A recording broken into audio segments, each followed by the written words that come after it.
God bless you, YouTubers. Welcome to our channel, Wild's Adventure. I'm Wilson, together with my wife, Desiree. We make Wild's Adventure. Thank you for tuning in. Right now, I have my chef hat on because I just finished making... Oh, look, we have a visitor. Do you see him? Yep, there he is. Anyway, I just finished making a new dish that I never made before.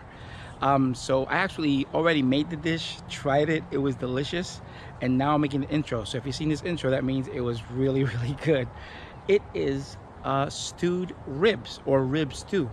I've grilled ribs before, I've smoked ribs before, I've made them in the oven, but I've never made them in a sauce. So this is basically ribs in a sauce, what we call in Spanish, Costillas Guisadas. They were amazing, and guess what? It was actually the easiest recipe I've made so far.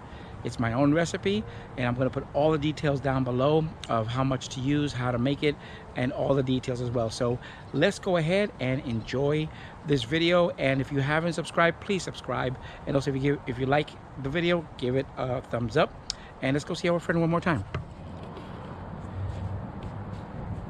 Oh, let's go to the video.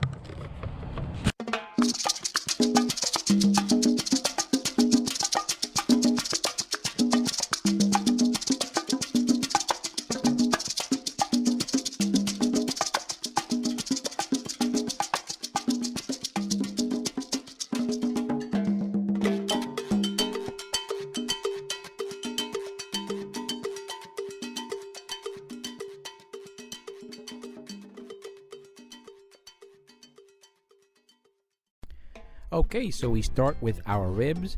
As always, I like to take out the back skin. If you've seen my other video, I've shown you how to do that, but let me show you real quick. You make a little slit in the back, pull it out, and get a paper towel, and that makes it a lot easier to pull off that skin.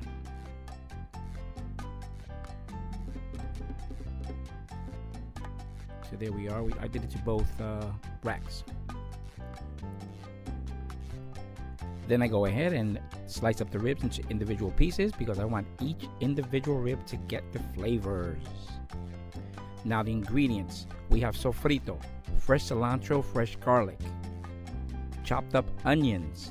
We have salt, pepper, garlic powder, oregano, cumin, and I like to throw a couple of bay leaves in there. And I'm going to throw in a little ham packet so it can give it a little bit of a smoky flavor. Now, I always recommend you boil some water before you start doing everything, and I'm going to show you why. Now, make sure your pan is nice and hot. Make it as high as possible, and let it sit there for a while. Let it get nice and hot, so once you put in the ribs, you get a nice sear on them.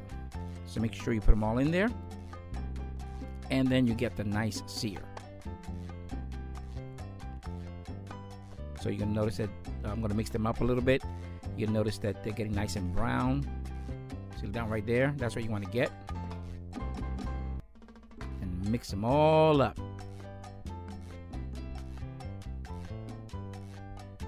Then once you got them all brown on both sides, I'm going to go ahead and add the sofrito. And then I'm going to mix it in the sofrito so the sofrito can go ahead and coat the ribs. And you mix it around, it's going to smell incredible now. Okay, mix it all up. And remember earlier I mentioned that you should have some water boiling beforehand. Make sure you have some nice, really hot boiling water because you're going to go ahead and put that in a minute into your mixed sofrito with ribs. And that way the cooking process just continues because the water is nice and hot.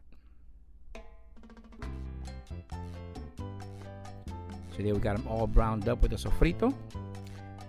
And since I already have boiling water, I take a couple of pots. And there you go, pour it right in there. Because if you put cold water, it's going to stop the cooking process, and you don't want that. You want the ribs to continue cooking. There we go.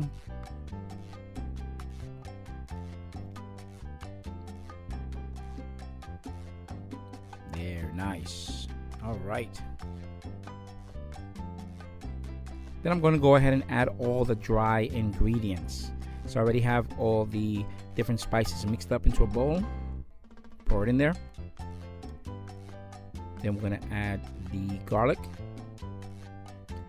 the fresh cilantro,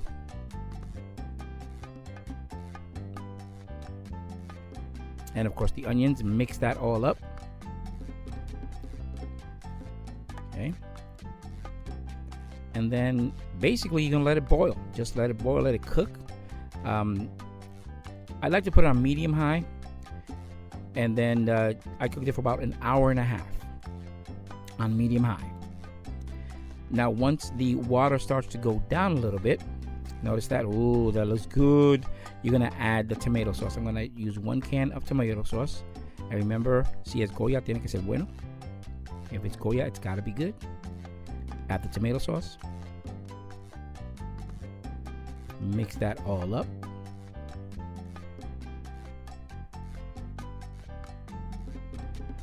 Nice.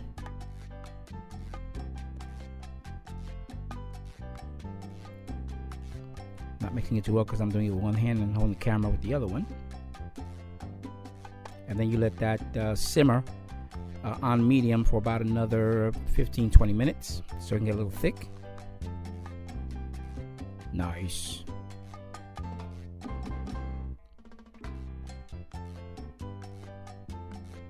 There we go. And cover it. See you later. And there's the finished product. No man, I can just smell it. Which we had smell-o-vision, right? So there it is boiling, and then I'm going to show you the finished product in a little bit. There it is. And then I made some tostones and a little salad there. And you're going to see how tender the meat is. And my camera's going to get a little foggy because it's so hot. But look how tender that is. It just falls off the bone. Wow, yes. Oh my God, that was so good. I hope you enjoyed this recipe of Costillas Guisadas.